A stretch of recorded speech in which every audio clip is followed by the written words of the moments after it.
이진우의 손에 잡히는 경제.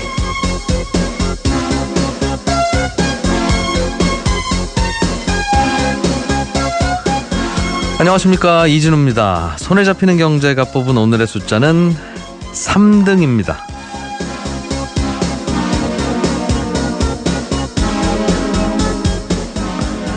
우리나라 기업들이 제일 많이 진출하고 있는 나라 어디일까요?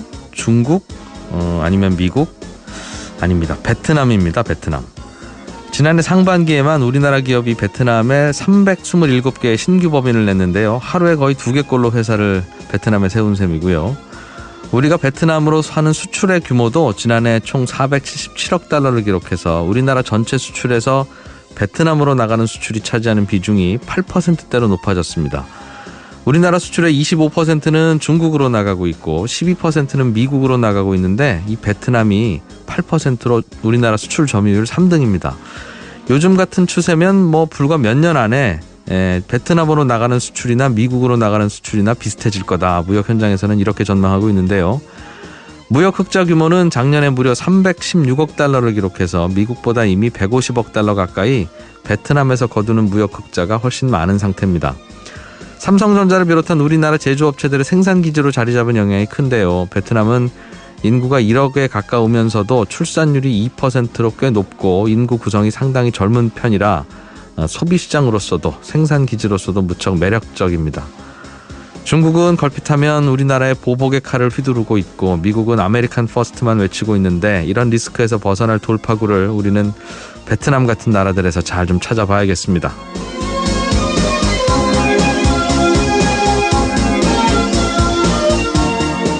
네, 1월 18일 손에 잡히는 경제입니다. 오늘은 자영업하는 분들이 궁금해하는 국민연금과 관련한 질문들 주로 모아서 국민연금공단 관계자에게 좀 물어보겠고요. 요즘 가게에서 물건 사고 영수증 받으면 영수증에 찍히는 잉크 색깔이 검정색에서 파란색으로 좀 바뀌었습니다. 왜 이렇게 변했는지 좀 취재해봤습니다. 자, 광고 들으시고 오늘 준비한 순서 바로 시작하겠습니다.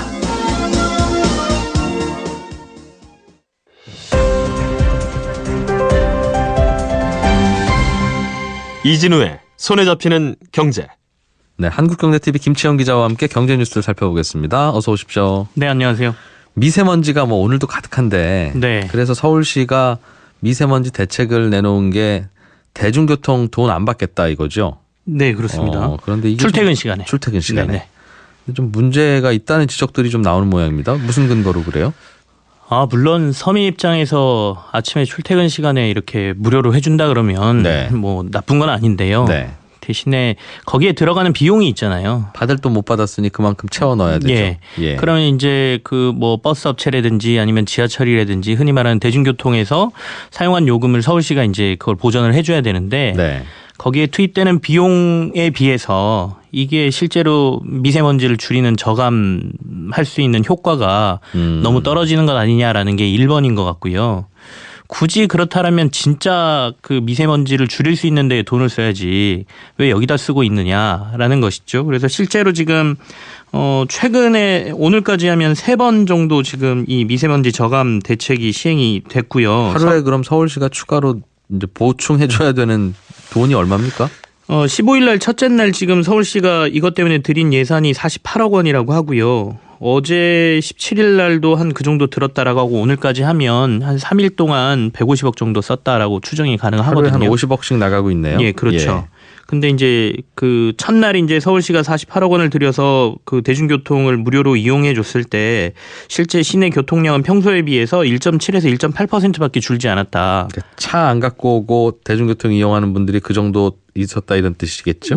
그렇게 예. 봐야겠죠. 근데 네. 하루기 때문에 이게 매번 그렇다라고 할 수는 없지만 어쨌든 간 효과가 그리 크지 않았다라고 지금 보고 있고요. 그리고 더군다나 이게 한 50억 원 정도 들어가는 건데 실제로 미세먼지의 유발 요인들을 보면 이 대중교통 그러니까 차량에서 나오는 거는 전체 요인들 중에 한 10% 이하다라고 주장하시는 분들도 많아서 거기다 이렇게 돈을 쓸 필요가 있겠느냐라는 주장인 겁니다. 자가용 자가용 안 끌고 나와도 미세먼지는 10%밖에 안 줄고 네. 심지어는 이렇게 돈 들여도 자가용 안 끌고 나온 사람이 뭐 100명 중에 한두 명밖에 안 되니까. 되는데 그럼 어떻게 하자는 겁니까? 반대하는 분들은 대안을 내놔야 되잖아요.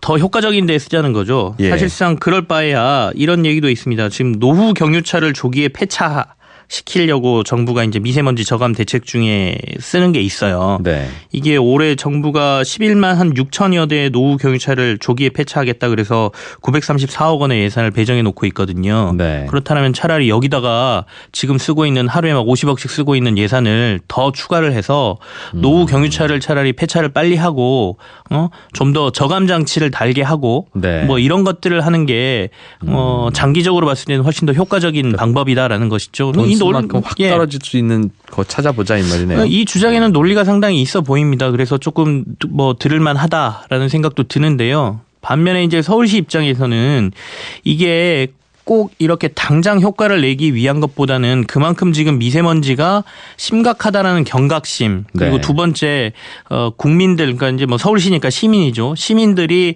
서로 동참하지 않으면 이 문제를 해결하기 힘들다. 라는 차원에서 하고 있는 것도 있다라고 지금 주장을 하고 있고요. 예. 그리고 이제 이게 사실은 앞으로 지금은 현재 공무원들만 그러니까 공공기관 차량과 관련돼서만 그 의무적으로 차량 이부제를 시행을 하고 있는데 홀짝수 운행하고 예, 있죠. 홀짝수 운행을 예. 하고 있는데요. 이 저감 대책이 발표가 되면 앞으로는 전체로 확대하기 위한 일종의 마중물이다.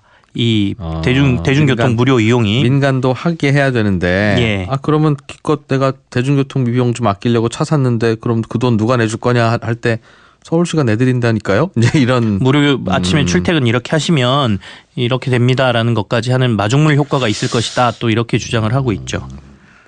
사실은 이렇게 미세먼지 많은 게 네. 미세먼지들 하나하나 모셔놓고 인터뷰를 한 건 아닙니다만 네. 어디서 오셨습니까? 이렇게 대부분은 중국에서 온다면서요. 바람 따라왔습니다라고 얘기하겠죠. 네. 예. 그리고 우리나라에서 이렇게 열심히 줄여봐야 별로 안 줄어든다 뭐 이런 논란도 있어서요. 맞습니다.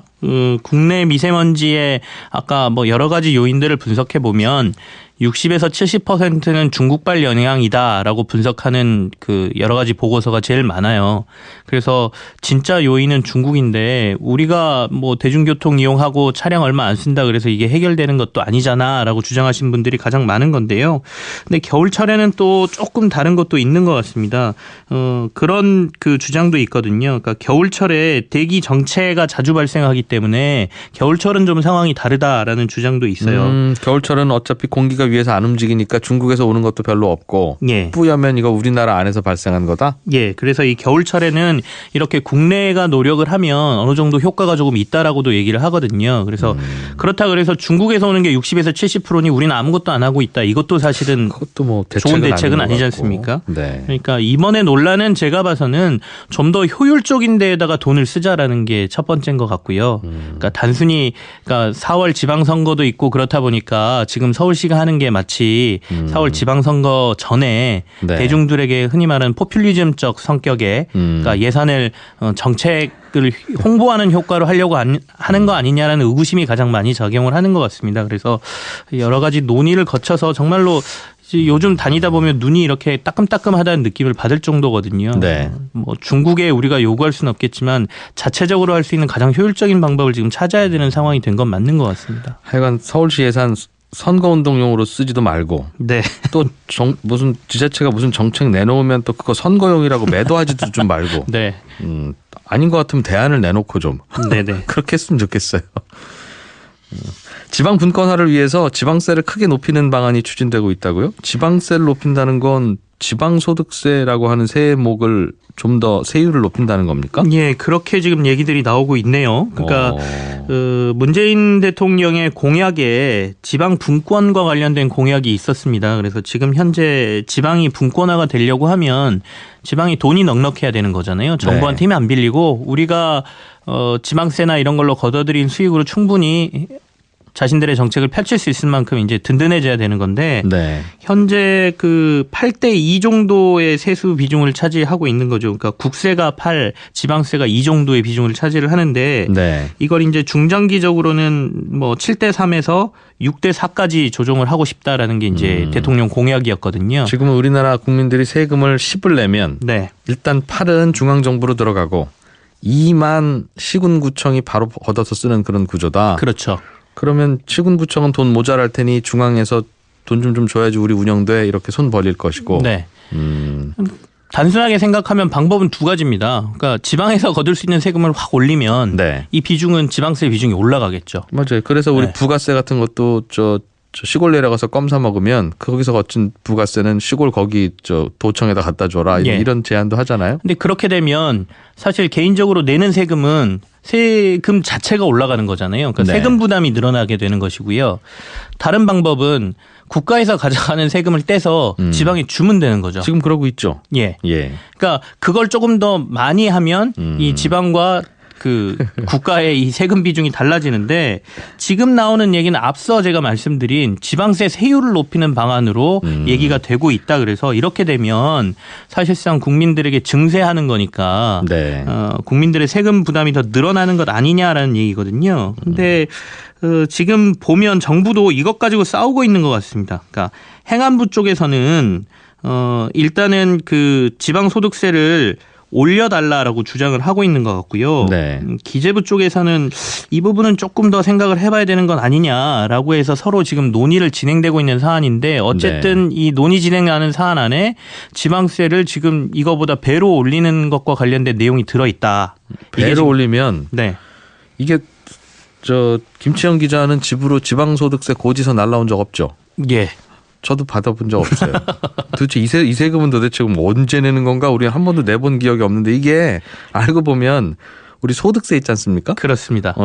월급에서 떼는 소득세? 네. 그거의 10%가 지방소득세로 추가로 띄어져 나가고. 예, 빠져나갑니다. 무슨 집이나 이런 거 팔아서 양도소득세 내면 양도소득세가 1억 원입니다 하면 1억 1,000만 원을 내야 되는데 그 1,000만 원이 지방소득세잖아요. 그렇습니다. 근데 그거를 2배로 하면 그렇게 되는 거죠. 20% 추가한다는 거잖아요. 예, 제가 만약에 지금 현재 소득세로 300만 원을 내고 있는 사람이라고 하면 지금은 그 안에 10%인 30만 원이 지방소득세인데 자동으로 떼어가죠 추가로. 예, 네. 예. 근데 여기다가 30만 원을 더 내게 한다는 거죠. 그럼 저는 결과적으로 330만 원을 내고 있었는데 360만 원을 내게 되는 거죠. 그러니까 세금 자체가 늘어나는 겁니다. 그 2배 얘기가 그 얘기군요. 네. 이거는 근데 어떻게 해야 되겠습니까? 그렇다고 세금을 내는 게 무조건 싫으니 우리는 세금 안 내겠다고 하기도 애매하고 세금 내야 나라가 돌아가니까 그렇다고 마음대로 걷어가세요 하기에도 모호하고 이거 어떻게 봐야 돼요? 그래서 앞서 말씀드린 것처럼 지금 현재 전체적으로 걷고 있는 국세 중에 네. 지방세로 돌릴 수 있는 부분이 있거나 아니면 일부 떼가는 비중을 높이거나 하는 방안에 대해서 고민을 좀 정부도 할 것 같은데요. 일단은 여기에 대해서 정부도 정확한 입장을 지금 밝히고 있지 않는 상태고 내부에서 부서들끼리 논의를 하고 있는 상태이기 때문에 네. 당장 아까 말씀드린 대로 지방소득세가 2배로 오른다 이렇게 말씀드리는 건 확정된 사안은 아닙니다. 근데 어쨌든 논의 안에 안 중에 하나로 들어있다. 올라갈 가능성도 있다.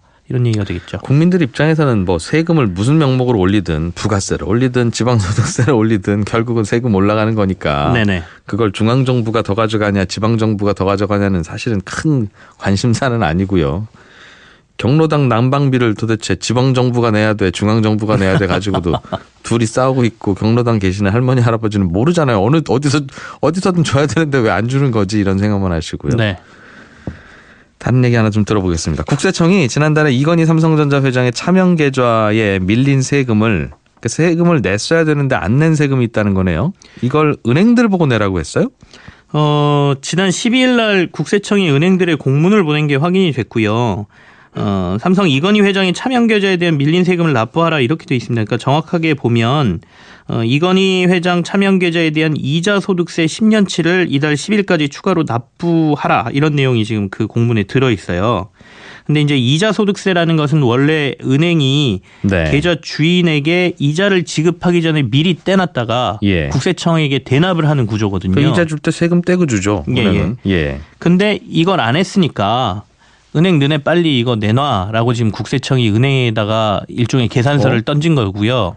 이건희 회장의 차명 계좌에도 돈이 들어있을 거고 이자가 붙었을 거 아니겠어요? 네네. 근데 거기에서 이자 소득세를 안 뗐어요? 근데 그 은행들 입장에서는 예. 이게 이건희 회장인 걸 우리가 몰랐다. 차명 계좌인 걸 몰랐기 때문에 그 안에 이건희 회장의 이름으로 해서 우리가 이렇게 떼서 납부를 하지를 못했으니까 이걸 지금 우리한테 내라고 하면 어떡하느냐.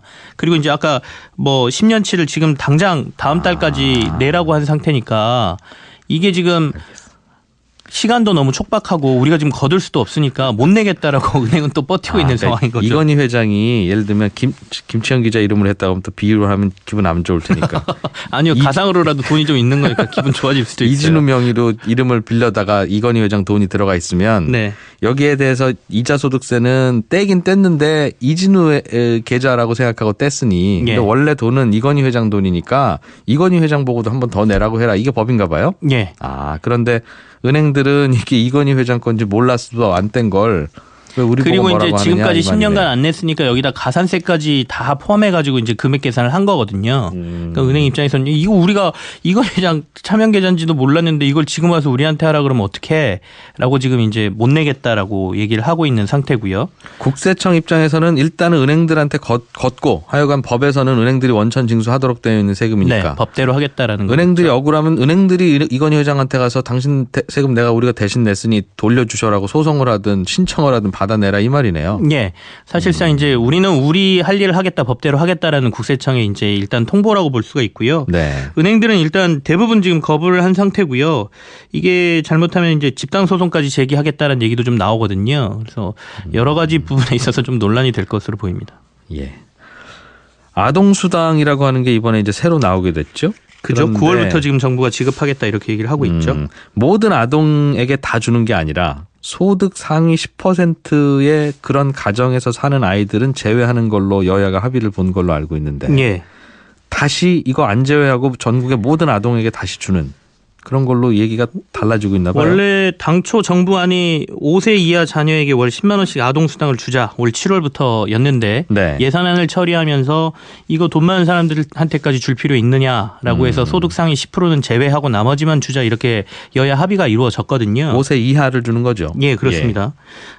그런데 최근에 이제 보건복지부 장관이 전체에게 주는 방안을 한 번 더 시도해 보겠다라는 언급이 나왔었고요. 그리고 기획재정부 쪽에서도 상위 10%를 분류하고 막 이렇게 하는데 돈이 여러 가지 행정 절차라든지 돈도 꽤 드는데 이거 차라리 다 주는 게 차라리 나올 수도 있어요라는 얘기가 또 기획재정부 쪽에서 또 나왔어요. 그렇다 보니까 이게 그럼 다 주는 거냐 이런 얘기가 나왔고요. 네. 야당 쪽에서는 이제 난리가 난 거죠. 국회 합의를 해놓고 또 딴소리 하고 있다라는 얘기가 지금 나오고 있는데 이게 이렇게 되는 이유는 국회에서 이 아동수당법이라는 것 자체가 지금 통과가 안 돼 있는 상태입니다. 네. 그래서 이 아동수당법이 통과가 되지 않았기 때문에 이 법을 조금이라도 고치거나 다시 여야에 얘기하게 되면 고칠 수는 있다. 예, 고칠 수는 있는 거거든요. 그렇다 네. 보니까 이런 얘기가 지금 나오고 있는데 실제로 시행을 할 수 있을지는 야당이 이렇게 반대하고 그런 상황이 국회에서 통과될 수 있을지 더군다나 요즘 국회 패싱이라 그래서 야당 무시한다는 얘기가 굉장히 많이 나오지 않습니까? 야당은 소득 상위 10%는 빼고 주자는 거고 네, 그렇습니다. 정부는 다 주자는 거고 네, 왜 줬으면 좋겠다라는 왜 거죠. 부자들도 주느냐에 대한 논리는 누가 부자인지 아닌지 10% 부자인지 가려내는 게 너무 어렵고 비용 많이 들어요 이 말이에요. 그건 이제 행정적인 절차에 있어서 그렇고요. 예. 사실은 부자들도 세금 다 내고 있는데 왜 이 세금을 부자들에게는 안 주느냐 보편적인 복지로 가자라고 주장하는 것이죠.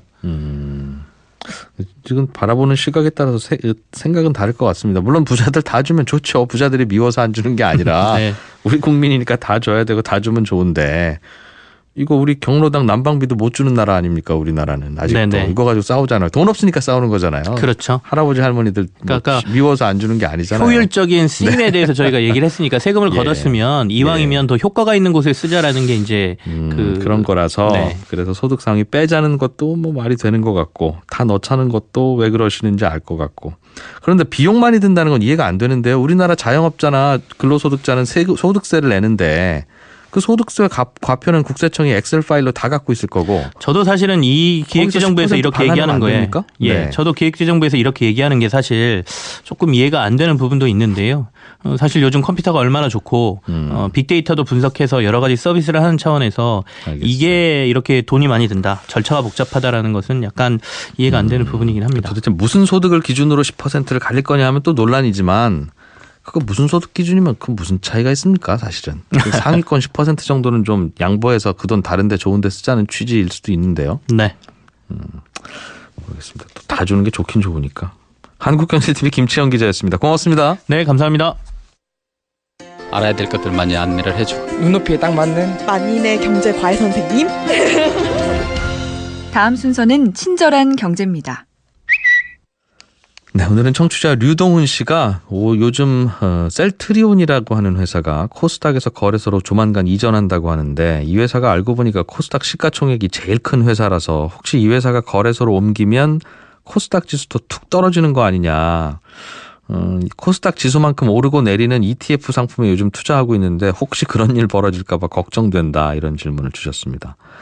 코스닥 지수는요, 이게 1996년에 생겼는데, 그러니까 1996년 7월에 코스닥 지수가 처음 발표될 때, 코스닥 시장에 있는 모든 회사 주식을 다 사들이려면, 즉, 그 당시 코스닥 시장의 전체 시가총액을 1000이라고 놓고, 자, 그럼 그 다음날부터 주가가 움직이면서 시가총액이 변할 거 아니겠습니까? 그럼 그 다음날은 얼마지? 그 다음날은 얼마지? 이렇게 계산해서 1000을 기준으로 숫자로 표시한 겁니다. 그러니까 1996년에 코스닥 시장에 있는 주식을 다 사려면 1000이라는 돈이 들었다면 요즘은 지수가 900이잖아요. 그러니까 900 정도의 돈만 들이면 코스닥 시장 모든 주식을 요즘도 다 살 수 있다는 거니까 사실은 지난 96년, 그러니까 20년 전보다 오히려 코스닥 시장은 시가총액 가치가 오히려 내렸다는 뜻이 됩니다. 그런데 시가총액 1위 업체인 어떤 회사가 코스닥에서 빠져나가면 코스닥 시가총액 전체가 확 줄어드니까 그 코스닥 지수도 툭 떨어지는 거 아니냐 이게 걱정이신 건데요.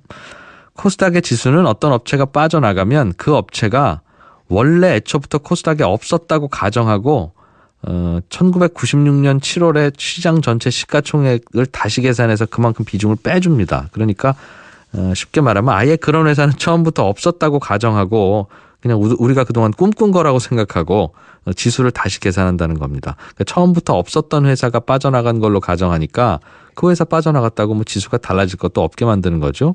다만 이제 빠져나가기 전에는 그 회사 주가 움직임에 따라서 코스닥 지수가 영향을 많이 받았는데 코스닥에서 빠져나가고 나면 이제 앞으로 그 회사 주가와 코스닥 지수와의 관계는 사라지는 것뿐이지 코스닥 주가가 빠져나가기 전날 훗날 기준으로 달라지는 건 아닙니다. 주식시장에서 주가지수 계산하는 방법은 그래서 이런 겁니다. 예를 들면 한 달에 한 반에 30명의 아이들이 있으면 학기가 시작하는 첫날 그 30명 아이들의 몸무게를 다 재서 더합니다. 그럼 만약 그게 1000kg이다 그러면 그 이후에도 매일매일 학생들의 몸무게를 30명을 다 재서 다 더하죠. 그러면 어떤 날은 1020kg이었다가 또 어떤 날은 1005kg으로 줄었다가 하면서 출렁출렁 변하지 않겠습니까? 그리고 그 숫자만 보면 요즘 이 반 학생들 몸무게가 늘고 있구나 줄고 있구나 대강은 알 수 있겠죠. 종합주가지수 그리고 코스피 지수, 코스닥 지수라고 하는 것도 이렇게 모든 상장 기업들을 한 바구니에 넣고 그 시가총액을 저울로 달아서 이제 매일매일 숫자로 나타내는 건데요. 문제는 어떤 학생이 전학을 오거나 전학을 가면 몸무게가 당연히 늘어나거나 줄 텐데 이러면 지수가 달라지지 않느냐 이제 그 걱정인데 어떤 학생이 전학을 오면 그 전학 온 학생이 학기 초부터 그 학교에 있었다고 가정하고 학기 초에 그 학생의 예상 몸무게를 넣어서 학기 초 전체 학생 몸무게 총합을 다시 계산합니다. 그래서 그걸 1000이라고 보고 다시 계산하는 거고요. 또 한 학생이 전학을 가면 학기 초부터 애초부터 그 학생은 없었다고 가정하고 또 학기 초의 기준 지수를 바꾸니까 변화는 없는 이제 그런 구조입니다. 친절한 경제였습니다.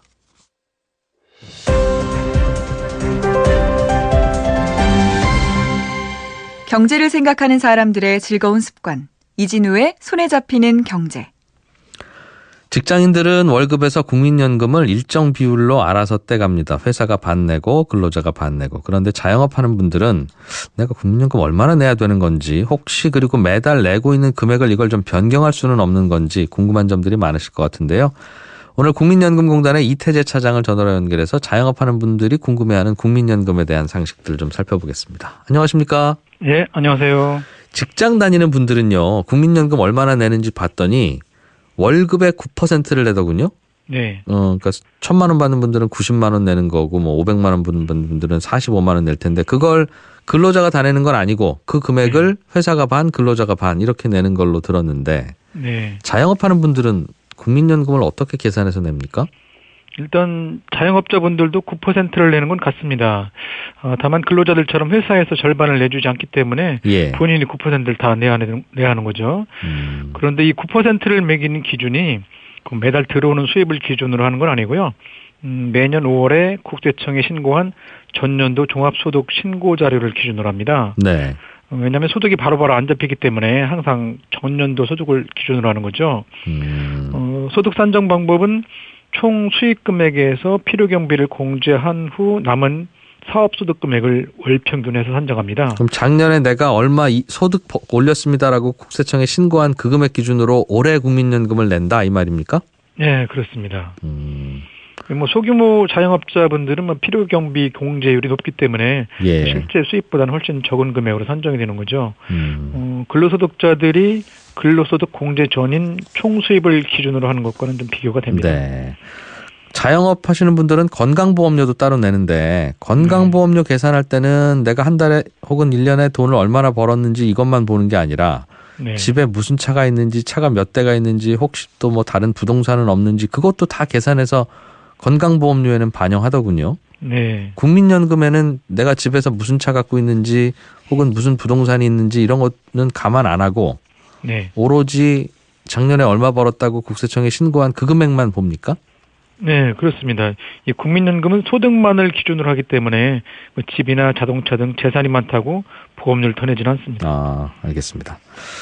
그런데 국민연금을 자영업하는 분들이 내다 보면 좀 여력이 있는데 국민연금만 좀 더 낼 수 없나? 근데 국민연금 더 내려면 이 국민연금이라는 게 작년에 내가 벌어들인 소득에 비례해서 내니까 네. 작년 소득을 내가 바꿀 수 있는 것도 아니고 네. 이미 지나간 거니 네. 더 낼 수는 없어요. 혹은 요즘엔 좀 어려워서 좀 덜 내고 싶은데 국민연금 내는 거를 좀 줄일 수는 없나 이런 고민을 할 텐데요. 네. 더 내고자 하시는 분들은 소득월의 변경 신청이 가능합니다. 그래서 신청한 다음 달부터 조정해서 이렇게 낼 수가 있어요.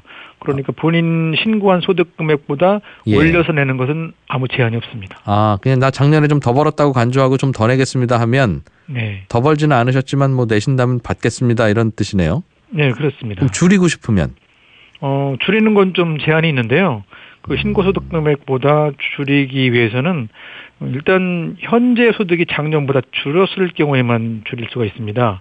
왜냐하면 기준이 전년 소득을 확정이 네. 돼 있기 때문에 예. 그대로 내야 하는데 작년보다 올해가 장사가 좀 안 된다. 그래서 지금 내기 힘들다 네. 할 경우에만 이제 소득 조정을 해서 줄여서 낼 수가 있게 되는 건데. 그러면 장사 안 된다고 하죠. 뭐. 그래서 이제 여기 증빙 자료가 첨부가 되죠. 뭐 부가가치세 과세표준 증명이나 뭐 소득금액 증명 이런 걸 첨부를 하시면 되고, 또 이렇게 신고해서 낮췄다고 하더라도 네. 그냥 지나가는 게 아니고 나중에 그 소득 자료가 확보가 되면은 사후 검증을 해서 다시 또 조정을 또 하게 됩니다. 그러면 나 정말 장사 안 되는 걸 입증하려면 네. 뭘 갖다 내야 돼요, 구체적으로? 일단 소득 월액 변경 신청서를 작성하셔야 되고요. 예.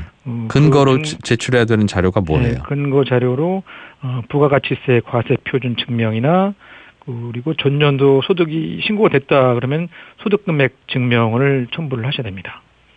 전년도 소득은 신고가 돼서 네. 이제 그만큼 내긴 내야 되는데 네. 이거 다 내기가 좀 어렵다 싶어서 이제 이 고민하는 거 아니겠습니까? 네. 그러면 그렇죠. 요즘 부가세가 덜 거치고 있어요. 즉 장사가 잘 안 되고 있어요라고 하는 걸 증명할 수 있는 서류가 있나 보죠?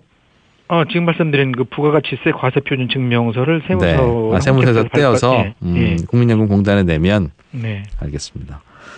장사 잘 안 되면 중간에 휴업하는 경우도 있잖아요. 네. 그래도 국민연금은 계속 내야 됩니까? 전년도 소득이 있었으면?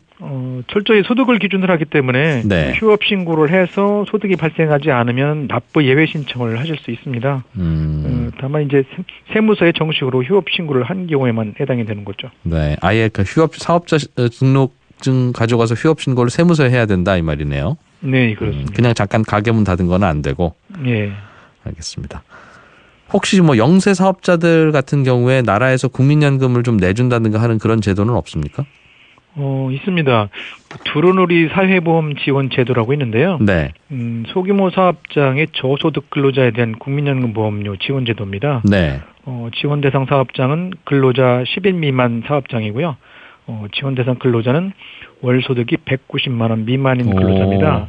이 기준이 작년에는 140만 원 미만이었는데 금년에 190만 원으로 많이 올랐습니다. 근로자 10명 미만이고 네. 근로자 한 사람 월 소득이 190만 원 미만이면 네. 꽤 많이 포함될 것 같은데 이거를 그럼 이분 국민연금은 나라에서 내줘요? 전액을 다 내주는 건 아니고요. 예. 그 가입자의 성격에 따라 다른데요. 만약에 신규 가입자, 금년에 처음 가입하거나 아니면 최근 1년 내에 국민연금 가입한 이력이 없는 그런 근로자일 경우에는 예. 또 근로자 수에 따라 달라서요. 근로자 수가 1인에서 4인인 사업장은 내야 될 보험료 90%를 지원받을 수 있고요. 네. 또 5인에서 9인 사업장은 80%를 지원을 받습니다. 내야 될 돈의 90%를 얼마 동안 지원해 줍니까? 일단 기본적으로 3년 정도는 지원이 가능합니다. 3년 동안. 네. 그리고 작년 12월 이전부터 이미 가입해 있던 기존 가입자들은 40%를 지원받을 수가 있습니다. 그렇군요. 월 소득이 190만 원 미만이라고 하셨는데 물론 그 만근을 하고 정규직으로 일하고 있는 근로자는 이거보다 더 받을 수도 있겠습니다만 네. 예를 들면 일주일에 한 사흘 정도 나와서 아르바이트하는 학생이다 그러면 190만 원 미만일 가능성이 높은데 네. 그런 학생들 뭐 꼭 학생이 아르바이트하는 건 아니니까요. 그런 네. 분들도 여기에 포함돼서 사대보험 신청하면 국민연금은 나라에서 이만큼 내준다는 뜻입니까? 그 아르바이트생이 국민연금 가입 대상 근로자이면서 가입해 있을 경우에만 지원 대상이 되는 거죠. 아, 그렇군요. 알겠습니다. 그러면 예를 들면 사업자 등록을 내고 사업을 시작하고 가게를 열면 뭐 종업원 한 명으로 시작하는 경우도 있을 거고 본인 혼자 시작하는 경우도 있을 텐데 그때도 국민연금 가입은 의무 사항입니까? 일단 근로자를 고용하시면 근로자와 함께 그 사업장 가입자로 가입을 하셔야 되고요. 만약에 근로자 없이 혼자 하시는 분이라면 사장님 혼자만 지역 가입자로 가입을 하면 됩니다. 근로자 한 명 두면 근로자하고 사장님하고는 회사 직원처럼 취급을 해서 그렇게 네. 쓴다는 거네요. 그러면? 네, 그렇습니다. 그럼 월급으로 가져가는 돈의 몇 % 이렇게? 그렇죠. 근로자는 월급의 몇 %, 네. 그 사장님은 그 사업소득 금액의 9% 이렇게. 저 근로자가 아르바이트생 잠깐씩 오는 학생이라도 내야 돼요? 사대보험을? 기준이 있는데요. 예. 이 아르바이트 같은 단시간 근로자 같은 경우에는 일단 고용 기간이 1개월 이상이고 또 그 1개월 동안 근로 시간이 월 60시간 이상일 예. 경우에 가입 대상이고요. 만약에 일용직 근로자라면 1개월 이상 근로하고 그 1개월 동안 8일 이상을 일했거나 또 60시간 이상을 했을 경우에만 가입 대상이 되는 겁니다. 한 달에 60시간 일하느냐 아니냐 이게 기준이네요. 네, 그렇습니다. 알겠습니다. 외국인 근로자를 채용하는 경우들도 있는데 네. 뭐 당연히 월급은 드려야 될 거고 네. 외국인 근로자의 경우에도 우리나라 국민연금을 가입을 해줘야 되는 게 맞아요? 아니면 안 해도 됩니까? 외국인 근로자도 우리나라 근로자와 동일하게 국민연금에 가입을 해야 되는 게 원칙입니다. 네. 다만 일부 제외되는 경우가 있는데요. 첫 번째는 그 상호주의 원칙에 의해서 그 외국인의 본국에서 우리나라 국민들에게 국민연금을 가입시키지 않는 경우입니다.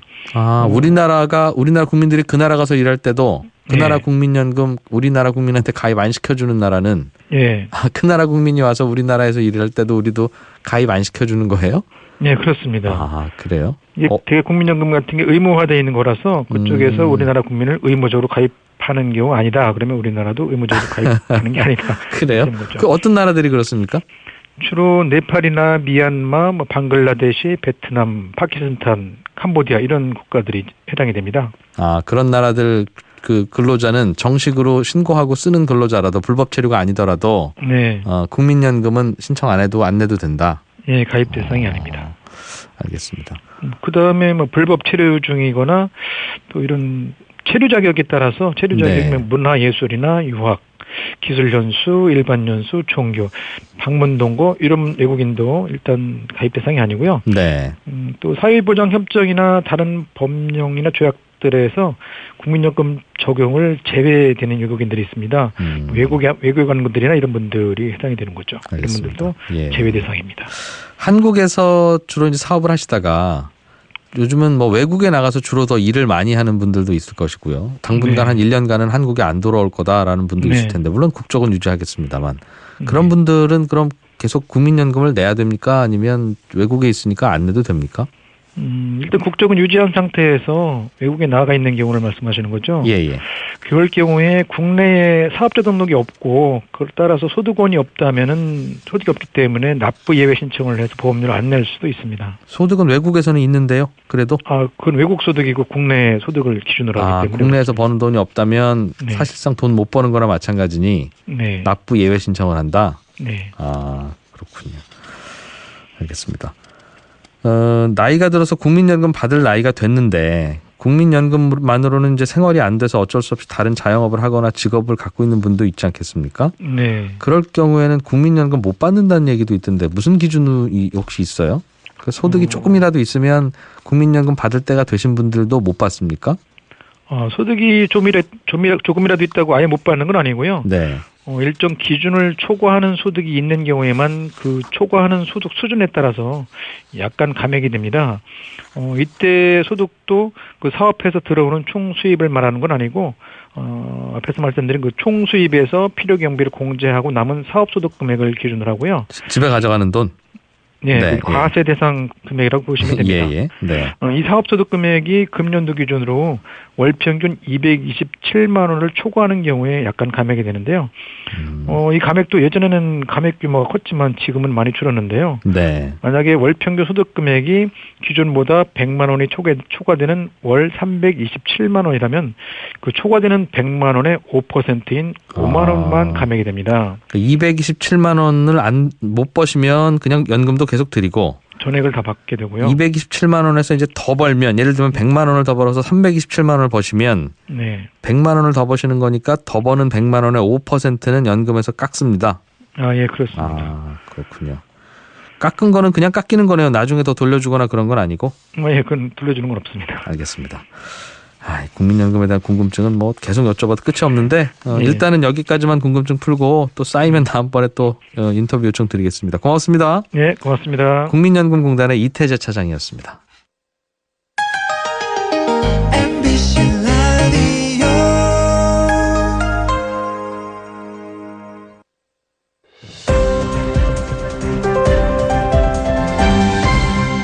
이진우의 손에 잡히는 경제. 네, 저희 홈페이지에 올라온 청취자분의 질문들 차곡차곡 모아뒀다가 풀어드립니다. 친절한 하나씨, 오늘도 이하나 리포터 나오셨어요. 어서 오십시오. 네, 안녕하세요. 요즘 가게에서 뭐 사고 영수증 받으면 깜짝 놀란다. 왜요? 그러면 영수증 글자가 파래졌어요. 이런. 그렇죠. 제 눈이 잘못됐나 처음엔 뭐 이런 생각도 드는데요. 왜 갑자기 글씨 색깔이 바뀌었냐 이런 질문이네요. 네, 요거는 지난해 10월에 중국의 환경 규제가 강화됐어요. 이것과 관련이 있습니다. 그게 영수증 글자 색깔이랑 무슨 상관이에요? 좀 직관적으로는 그런 생각이 드는데요. 요걸 설명하려면 일단 영수증의 종이 특성부터 좀 알아야 합니다. 네. 영수증은 가멸지라는 특수 종이가 쓰이는데요. 이건 쉽게 말해서 종이와 잉크가 합쳐진 형태라고 볼 수 있어요. 흰 종이에 눈에 보이지 않는 잉크가 촘촘하게 박혀 있다가 이 종이가 카드 단말기를 쓱 통과할 때 열이 가해지는 부분에서만 잉크가 톡톡 터지면서 글씨가 새겨지는 거예요. 영수증 단말기에 매번 잉크 채워넣을 수는 없으니까. 네, 그런 형식은 아니고요. 열만 가하면 그 잉크가 싹 드러나게. 네. 그런데 이때 가멸지에 쓰는 잉크를 중국에서 대부분 수입을 해서 쓰고 있습니다. 네. 그런데 이 잉크를 만드는 공장들이 지난해 중국 정부가 강화했다던 그 환경 규제 정책에 미달이 되면서 다 문을 닫게 된 겁니다. 이 잉크가 없으면 가멸지에 미리 잉크를 똑똑똑똑 미리 넣어놓는 게 안 될 것이고. 그렇죠. 그러면 영수증을 못 만들었겠네요. 그렇죠. 물량이 굉장히 지금 부족한 상태예요. 특히나 전 세계적으로 중국 업체가 뭐 한 절반 이상을 수출하고 있다고 해요. 그래서 검정 잉크는 그중에서도 제일 많이 쓰다 보니까 재고 남은 게 빠르게 소진되고 있고요. 네. 가격은 30% 이상 오르다 보니까 재고가 상대적으로 많이 남아있고 단가 상승을 좀 막을 수 있는 파란색 잉크를 대체제로 쓰고 있는 중입니다. 그러니까 일시적으로 검은 가격이 상승이 된 거죠. 조만간 파란색도 당연히 상승하겠네요. 그럼 그렇게 되면 이제 초록색 같은 다른 색깔이 등장할 가능성이 높다고 합니다. 비인기 색깔 순서로 이제 하나씩 나온다. 그렇죠. 네. 우리 그럼 앞으로 이제 우리 저 세상 떠날 때까지 검은색 영수증은 못 봐요? 아닙니다. 중국 공장들이 예. 그 규제에 또 상응해서 수정할 부분은 수정하고 보완해서 다시 문열 준비를 하고 있어서요. 조만간 네, 올해 상반기까지는 그래도 다른 색깔의 영수증을 계속 볼 것 같습니다. 까매질 것이다. 네. 그래도 환경 규제 정책 때문에 못 만들다가 다시 만들면 그 네. 환경 규제 다 맞출 것이고 네. 잉크 당연히 비싸졌을 것이고. 그렇죠. 그러면 뭡니까? 이 예를 들면 종이값이 비싸질 텐데 이 영수증 종이값이 비싸지면 가게 사장님들이 좀 손해보는 거예요? 어때요? 그런 거는 없습니다. 그 영수증 발급 비용을 누가 부담하느냐 이걸 보면 알 수 있는데요. 종이값 누가 내냐는 건데요. 예, 그렇죠. 가게 보면 카드 긁고 띠리띠리 영수증 나오는 단말기 있잖아요. 기계, 예. 네, 대부분 영수증 발급 비용은 이 단말기를 제공하는 업체에서 내고 있습니다. 단말기 회사도 여러 개가 있는데요. 자신들 회사 단말기를 구매하거나 매달 얼마씩 내고 임대를 해서 쓰면 쓰는 동안에는 고쳐주기도 하고 앞서 말씀드린 영수증 종이도 다 쓰면 때마다 채워주고 그런 서비스를 제공하고 있습니다. 그 단말기 회사가. 네. 단말기 회사는 그럼 어디서 돈 벌어서 이 종이값을 내줬어요 그동안? 단말기 회사는요. 네. 신용카드를 한번 긁을 때 또 현금 영수증을 한 장 발행할 때마다 따로 돈을 받는 곳이 있는데요. 카드를 긁으면 카드 회사가 현금 영수증을 발행하면 국세청이 건당 몇십 원씩 수수료를 주고 있습니다. 이 수수료를 모아서 영수증 종이를 사다가 자기 회사 단말기 쓰는 가게에 공급을 해주고 있는 겁니다. 그러니까 우리가 카드를 긁으면 예를 들면 10,000원어치 카드를 긁으면 한 200원, 300원은 카드 회사가 가맹점 수수료를 받아가는데 네. 그 200원, 300원 받은 돈 중에 일부를 카드 회사가 이 단말기 업체한테 줘서 네. 돌아다니면서 저 영수증 종이도 좀 판촉물로 좀 나눠주시고요. 네. 이 단말기들 좀 깔아주시고요. 이거 하는 수수료를 준다 이거군요. 그렇죠. 네. 현금 영수증 뽑아도 이 회사가 돈을 받아가요? 네, 국세청에서 몇십 원씩 수수료를 주고 있습니다. 아, 우리가 현금 영수증 받을 때마다 네. 그 단말기 기계를 갖다 놓은 업체한테 국세청이 준다? 네, 그렇죠. 대신 어쨌든 업무를 봐주고 있는 거니까요. 그렇게 단말기고요. 하겠네요. 네. 알겠습니다. 그러면 결국은 이 영수증에 쓰는 종이값 올라가면 이 영수증 단말기 보급하고 판촉물로 저 영수증 용지 따발 갖다 주고 했던 그 업체가 판촉물 비용 올라가는 셈이네요. 그래서 지금 한 120장 정도를 넉넉히 원래는 가져다 준대요. 100장을 발행하는 가게라면요. 하지만 지금은 거의 100장 딱 맞춰서 가져다 주는 실정이라고 합니다. 예전에는 넉넉히 줬다가 네. 우리 저 가끔 상추값 오르면 그 삼겹살집에 가서 예. 상추 하나 더 달라 그러면 안 주는 거하고 그렇죠. 비슷한. 네. 야, 이게 참 그렇군요. 그래서 예전에 우리 주유소 같은 데 가면 기름 넣어보신 분은 알겠습니다만 기름 한 3만 원어치 넣어도 쭉 늘어나요. 길이가. 이만하게 나와요. 그렇죠. 두루마리 네네. 휴지처럼. 뭐 적혀 있나 보면 그 안에 무슨 이벤트 합니다. 하면 별 광고들이 다 들어있어서. 맞습니다. 맞아요. 이거 저 단말기 회사 하는 분이 이 영수증 제발 길이 좀 법으로 좀 줄이라고. 그렇죠. 그게 종이 값이 많이 들면. 그러니까 우리가 결국 우리 주머니에서 나가는 돈인데 그렇죠. 왜 여기다 왜 자꾸 광고를 넣어서 광고야 당신들이 되는 건데 종이값은 우리가 네. 되니 이거 뭡니까 이런 얘기 하시더라고요. 네, 그렇죠. 야, 영수증이 그런 식으로 만들어지네요. 네, 어쨌든 가게 하시는 분 사장님들은 걱정하실 거는 없을 것 같습니다. 아니 그래도 넉넉히 갖다 주던 거 안 갖다 주니까 진짜 영수증 종이 다 떨어졌다니까 이러면 사장님 어디다 숨기시지 마시고. 그럴 수 있겠지만 어쨌든 차질은 없게 잘 돌아가고 있다고 하니까요. 네. 네. 우리나라뿐만 아니라 다른 나라도 요즘 파란색, 초록색 쓰겠네요. 그렇죠. 그런데 다른 나라는 유독 검정색을 막 심하게 선호하는 것 같지 않아서 네. 미국에서도 가끔 보면 파란색 글씨는 종종 볼 수 있거든요. 원래 우리만 유독 검은색 쓰다 그랬군요. 그렇죠. 이하나 리포터였습니다. 고맙습니다. 네, 고맙습니다. 네, 손에 잡히는 경제 오늘도 또 여기서 인사드려야 되겠습니다. 저는 이진우였고요. 내일 오전 11시 10분에 다시 오죠. 함께해 주신 청취자 여러분 고맙습니다.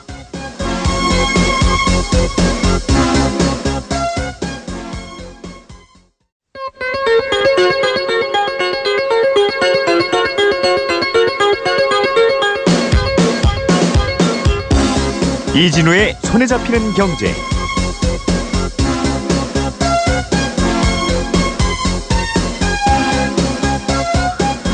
안녕하십니까, 이진우입니다. 손에 잡히는 경제가 뽑은 오늘의 숫자는 3등입니다.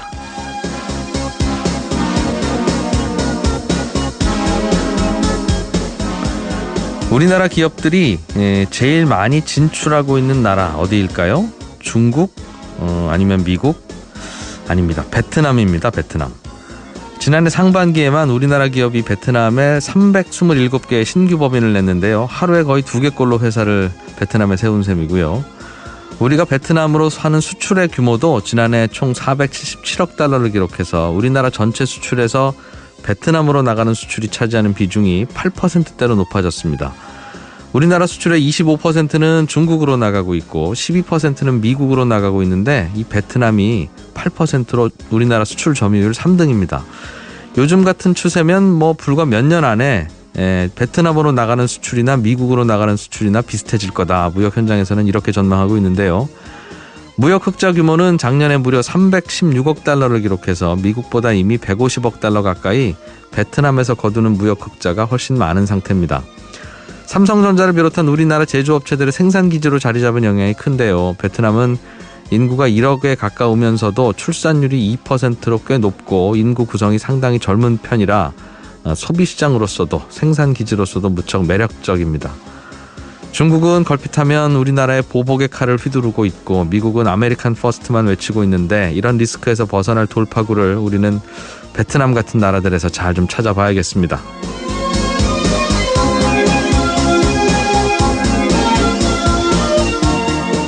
네, 1월 18일 손에 잡히는 경제입니다. 오늘은 자영업하는 분들이 궁금해하는 국민연금과 관련한 질문들 주로 모아서 국민연금공단 관계자에게 좀 물어보겠고요. 요즘 가게에서 물건 사고 영수증 받으면 영수증에 찍히는 잉크 색깔이 검정색에서 파란색으로 좀 바뀌었습니다. 왜 이렇게 변했는지 좀 취재해봤습니다. 자, 광고 들으시고 오늘 준비한 순서 바로 시작하겠습니다.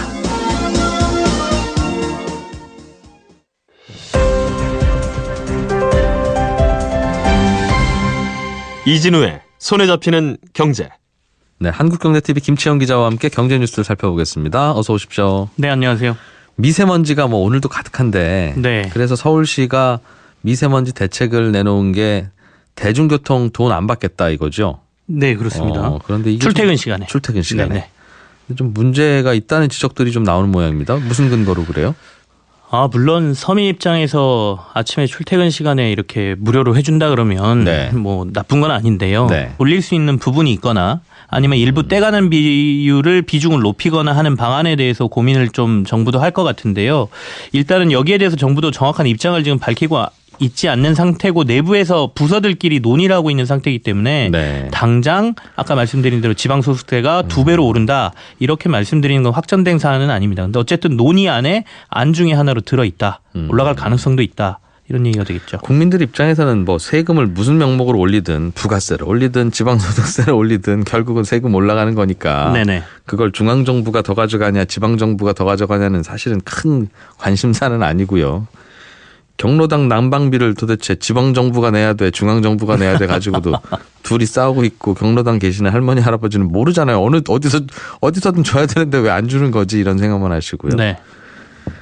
다른 얘기 하나 좀 들어보겠습니다. 국세청이 지난달에 이건희 삼성전자 회장의 차명 계좌에 밀린 세금을 냈어야 되는데 안 낸 세금이 있다는 거네요. 이걸 은행들 보고 내라고 했어요? 지난 12일 날 국세청이 은행들의 공문을 보낸 게 확인이 됐고요. 삼성 이건희 회장의 차명 계좌에 대한 밀린 세금을 납부하라 이렇게 돼 있습니다. 그러니까 정확하게 보면 이건희 회장 차명 계좌에 대한 이자 소득세 10년치를 이달 10일까지 추가로 납부하라 이런 내용이 지금 그 공문에 들어 있어요. 근데 이제 이자 소득세라는 것은 원래 은행이 네. 계좌 주인에게 이자를 지급하기 전에 미리 떼놨다가 예. 국세청에게 대납을 하는 구조거든요. 그 이자 줄 때 세금 떼고 주죠. 은행은. 예. 근데 이걸 안 했으니까 은행 너네 빨리 이거 내놔라고 지금 국세청이 은행에다가 일종의 계산서를 던진 거고요. 이건희 회장의 차명 계좌에도 돈이 들어있을 거고 이자가 붙었을 거 아니겠어요? 네네. 근데 거기에서 이자 소득세를 안 뗐어요? 근데 그 은행들 입장에서는 예. 이게 이건희 회장인 걸 우리가 몰랐다. 차명 계좌인 걸 몰랐기 때문에 그 안에 이건희 회장의 이름으로 해서 우리가 이렇게 떼서 납부를 하지를 못했으니까 이걸 지금 우리한테 내라고 하면 어떡하느냐. 그리고 이제 아까 10년치를 지금 당장 다음 달까지 내라고 한 상태니까 이게 지금 시간도 너무 촉박하고 우리가 지금 거둘 수도 없으니까 못 내겠다라고 은행은 또 버티고 있는 상황인 거죠. 이건희 회장이 예를 들면 김치현 기자 이름으로 했다고 하면 또 비유를 하면 기분 안 좋을 테니까. 아니요. 가상으로라도 돈이 좀 있는 거니까 기분 좋아질 수도 있어요. 이진우 명의로 이름을 빌려다가 이건희 회장 돈이 들어가 있으면 네. 여기에 대해서 이자 소득세는 떼긴 뗐는데 이진우의 계좌라고 생각하고 뗐으니 근데 원래 돈은 이건희 회장 돈이니까 이건희 회장 보고도 한 번 더 내라고 해라. 이게 법인가 봐요? 예. 그런데 은행들은 이게 이건희 회장 건지 몰랐어도 안 뗀 걸 왜 우리 보고 그리고 뭐라고 이제 지금까지 하느냐, 10년간 안 냈으니까 여기다 가산세까지 다 포함해가지고 이제 금액 계산을 한 거거든요. 그러니까 은행 입장에서는 이거 우리가 이건희 회장 차명 계좌인지도 몰랐는데 이걸 지금 와서 우리한테 하라 그러면 어떡해? 라고 지금 이제 못 내겠다라고 얘기를 하고 있는 상태고요. 국세청 입장에서는 일단은 은행들한테 걷고 하여간 법에서는 은행들이 원천 징수하도록 되어 있는 세금이니까. 네, 법대로 하겠다라는 은행들이 거죠. 억울하면 은행들이 이건희 회장한테 가서 당신 대신에 거기에 들어가는 비용이 있잖아요. 받을 돈 못 받았으니 그만큼 채워 넣어야 되죠. 예. 그러면 이제 그 뭐 버스 업체라든지 아니면 지하철이라든지 흔히 말하는 대중교통에서 사용한 요금을 서울시가 이제 그걸 보전을 해줘야 되는데 네. 거기에 투입되는 비용에 비해서 이게 실제로 미세먼지를 줄이는 저감할 수 있는 효과가 너무 떨어지는 것 아니냐라는 게 1번인 것 같고요. 굳이 그렇다면 진짜 그 미세먼지를 줄일 수 있는 데에 돈을 써야지 왜 여기다 쓰고 있느냐라는 것이죠. 그래서 실제로 지금 최근에 오늘까지 하면 3번 정도 지금 이 미세먼지 저감 대책이 시행이 됐고요. 하루에 그럼 서울시가 추가로 이제 보충해줘야 되는 돈이 얼마입니까? 15일 날 첫째 날 지금 서울시가 이것 때문에 들인 예산이 48억 원이라고 하고요. 어제 17일 날도 한 그 정도 들었다라고 하고 오늘까지 하면 한 3일 동안 150억 정도 썼다라고 추정이 가능하거든요. 하루에 한 50억씩 나가고 있네요. 예, 그렇죠. 근데 이제 그 첫날 이제 서울시가 48억 원을 들여서 그 대중교통을 무료로 이용해 줬을 때 실제 시내 교통량은 평소에 비해서 1.7에서 1.8%밖에 줄지 않았다. 차 안 갖고 오고 대중교통 이용하는 분들이 그 정도 있었다 이런 뜻이겠죠? 뭐 그렇게 봐야겠죠. 근데 뭐 하루기 때문에 이게 매번 그렇다라고 할 수는 없지만 어쨌든간 효과가 그리 크지 않았다라고 지금 보고 있고요. 그리고 더군다나 이게 한 50억 원 정도 들어가는 건데 실제로 미세먼지의 유발 요인들을 보면 이 대중교통 그러니까 차량에서 나오는 거는 전체 요인들 중에 한 10% 이하다라고 주장하시는 분들도 많아서 거기다 이렇게 돈을 쓸 필요가 있겠느냐라는 주장인 겁니다. 자가용 안 끌고 나와도 미세먼지는 10%밖에 안 줄고 네. 심지어는 이렇게 돈 들여도 자가용 안 끌고 나온 사람이 뭐 100명 중에 한두 명밖에 안 되는데 그럼 어떻게 하자는 겁니까? 반대하는 분들은 대안을 내놔야 되잖아요. 더 효과적인 데 쓰자는 거죠. 사실상 그럴 바에야 이런 얘기도 있습니다. 지금 노후 경유차를 조기에 폐차시키려고 정부가 이제 미세먼지 저감 대책 중에 쓰는 게 있어요. 네. 이게 올해 정부가 11만 한 6천여 대의 노후 경유차를 조기에 폐차하겠다 그래서 934억 원의 예산을 배정해 놓고 있거든요. 네. 그렇다면 차라리 여기다가 지금 쓰고 있는 하루에 막 50억씩 쓰고 있는 예산을 더 추가를 해서 노후 경유차를 차라리 폐차를 빨리 하고 좀 더 저감 장치를 달게 하고 뭐 이런 것들을 하는 게 장기적으로 봤을 때는 훨씬 더 효과적인 방법이다라는 것이죠. 돈만큼 확 떨어질 수 있는 거 찾아보자 이 말이네요. 이 주장에는 논리가 상당히 있어 보입니다. 그래서 조금 뭐 들을만 하다라는 생각도 드는데요. 반면에 이제 서울시 입장에서는 이게 꼭 이렇게 당장 효과를 내기 위한 것보다는 그만큼 지금 미세먼지가 심각하다라는 경각심 그리고 두 번째 국민들 그러니까 이제 뭐 서울시니까 시민이죠. 시민들이 서로 동참하지 않으면 이 문제를 해결하기 힘들다. 라는 차원에서 하고 있는 것도 있다라고 지금 주장을 하고 있고요. 그리고 이제 이게 사실은 앞으로 지금은 현재 든든해져야 되는 건데 현재 그 8대 2 정도의 세수 비중을 차지하고 있는 거죠. 그러니까 국세가 8, 지방세가 2 정도의 비중을 차지를 하는데 이걸 이제 중장기적으로는 뭐 7대 3에서 6대 4까지 조정을 하고 싶다라는 게 이제 대통령 공약이었거든요. 지금은 우리나라 국민들이 세금을 10을 내면 일단 8은 중앙정부로 들어가고 2만 시군구청이 바로 걷어서 쓰는 그런 구조다. 그렇죠. 그러면 시군구청은 돈 모자랄 테니 중앙에서 돈 좀 줘야지 우리 운영돼 이렇게 손 벌릴 것이고. 단순하게 생각하면 방법은 두 가지입니다. 그러니까 지방에서 거둘 수 있는 세금을 확 올리면 이 비중은 지방세 비중이 올라가겠죠. 맞아요. 그래서 우리 부가세 같은 것도 시골 내려가서 껌 사 먹으면 거기서 거친 부가세는 시골 거기 도청에다 갖다 줘라 이런 제안도 하잖아요. 근데 그렇게 되면 사실 개인적으로 내는 세금은 세금 자체가 올라가는 거잖아요. 그러니까 세금 부담이 늘어나게 되는 것이고요. 다른 방법은 국가에서 가져가는 세금을 떼서 지방에 주면 되는 거죠. 지금 그러고 있죠. 예.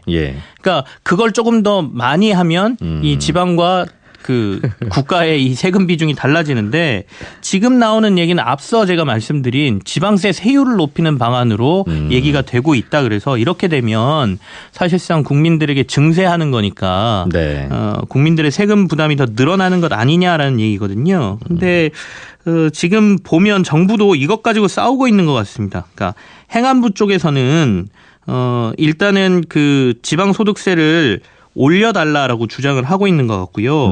기재부 쪽에서는 이 부분은 조금 더 생각을 해봐야 되는 건 아니냐라고 해서 서로 지금 논의를 진행되고 있는 사안인데 어쨌든 이 논의 진행하는 사안 안에 지방세를 지금 이거보다 배로 올리는 것과 관련된 내용이 들어있다. 배로 올리면 이게 김치영 기자는 집으로 지방소득세 고지서 날라온 적 없죠? 예. 저도 받아본 적 없어요. 도대체 이 세금은 도대체 언제 내는 건가? 우리 한 번도 내본 기억이 없는데 이게 알고 보면 우리 소득세 있지 않습니까? 그렇습니다. 월급에서 떼는 소득세? 그거의 10%가 지방소득세로 추가로 띄어져 나가고. 예, 빠져나갑니다. 무슨 집이나 이런 거 팔아서 양도소득세 내면 양도소득세가 1억 원입니다 하면 1억 1,000만 원을 내야 되는데 그 1,000만 원이 지방소득세잖아요. 그렇습니다. 근데 그거를 2배로 하면 그렇게 되는 거죠. 20% 추가한다는 거잖아요. 제가 만약에 지금 현재 소득세로 300만 원을 내고 있는 사람이라고 하면 지금은 그 안에 10%인 30만 원이 지방소득세인데 자동으로 떼어가지고 추가로. 근데 여기다가 30만 원을 더 내게 한다는 거죠. 그럼 저는 결과적으로 330만 원을 내고 있었는데 360만 원을 내게 되는 거죠. 그러니까 세금 자체가 늘어나는 겁니다. 그 2배 얘기가 그 얘기군요. 이거는 근데 어떻게 해야 되겠습니까? 그렇다고 세금을 내는 게 무조건 실현이 우리는 세금 안 내겠다고 하기도 애매하고 세금 내야 나라가 돌아가니까 그렇다고 마음대로 걷어가세요 하기에도 모호하고 이거 어떻게 봐야 돼요? 그래서 앞서 말씀드린 것처럼 지금 현재 전체적으로 걷고 있는 국세 중에 지방세로 공무원들만 그러니까 공공기관 차량과 관련돼서만 그 의무적으로 차량 이부제를 시행을 하고 있는데 홀짝수 운행하고 홀짝수 운행을 하고 있는데 이 저감 대책이 발표가 되면 앞으로는 전체로 확대하기 위한 일종의 마중물이다. 이 대중교통 무료 이용이 민간도 하게 해야 되는데 그러면 기껏 내가 대중교통 비용 좀 아끼려고 차 샀는데 그럼 그 돈 누가 내줄 거냐 할 때 서울시가 내드린다니까요. 이제 이런 무료 아침에 출퇴근 이렇게 하시면 이렇게 됩니다라는 것까지 하는 마중물 효과가 있을 것이다. 또 이렇게 주장을 하고 있죠. 사실은 이렇게 미세먼지 많은 게 미세먼지들 하나하나 모셔놓고 인터뷰를 한 건 아닙니다만 어디서 오셨습니까? 이렇게 대부분은 중국에서 온다면서요. 바람 따라왔습니다라고 얘기하겠죠. 그리고 우리나라에서 이렇게 열심히 줄여봐야 별로 안 줄어든다 뭐 이런 논란도 있어서요. 맞습니다. 국내 미세먼지의 아까 뭐 여러 가지 요인들을 분석해 보면 60에서 70%는 중국발 영향이다라고 분석하는 그 여러 가지 보고서가 제일 많아요. 그래서 진짜 요인은 중국인데 우리가 뭐 대중교통 이용하고 차량 얼마 안 쓴다 그래서 이게 해결되는 것도 아니잖아라고 주장하신 분들이 가장 많은 건데요. 근데 겨울철에는 또 조금 다른 것도 있는 것 같습니다. 그런 그 주장도 있거든요. 그러니까 겨울철에 대기 정체가 자주 발생하기 때문에 겨울철은 좀 상황이 다르다라는 주장도 있어요. 겨울철은 어차피 공기가 위에서 안 움직이니까 중국에서 오는 것도 별로 없고 뿌여면 이거 우리나라 안에서 발생한 거다? 그래서 이 겨울철에는 이렇게 국내가 노력을 하면 어느 정도 효과가 조금 있다라고도 얘기를 하거든요. 그래서 그렇다 그래서 중국에서 오는 게 60에서 70%니 우리는 아무것도 안 하고 있다. 이것도 사실은 그것도 뭐 좋은 대책은 아니지 않습니까? 그러니까 이번에 논란은 제가 봐서는 좀 더 효율적인 데에다가 돈을 쓰자라는 게 첫 번째인 것 같고요. 그러니까 단순히 그러니까 4월 지방선거도 있고 그렇다 보니까 지금 서울시가 하는 게 마치 4월 지방선거 전에 대중들에게 흔히 말하는 포퓰리즘적 성격의 그러니까 예산을 정책을 홍보하는 효과로 하려고 하는 거 아니냐라는 의구심이 가장 많이 작용을 하는 것 같습니다. 그래서 여러 가지 논의를 거쳐서 정말로 요즘 다니다 보면 눈이 이렇게 따끔따끔하다는 느낌을 받을 정도거든요. 뭐 중국에 우리가 요구할 수는 없겠지만 자체적으로 할 수 있는 가장 효율적인 방법을 지금 찾아야 되는 상황이 된 건 맞는 것 같습니다. 하여간 서울시 예산 선거운동용으로 쓰지도 말고 네. 또 무슨 지자체가 무슨 정책 내놓으면 또 그거 선거용이라고 매도하지도 좀 말고 네.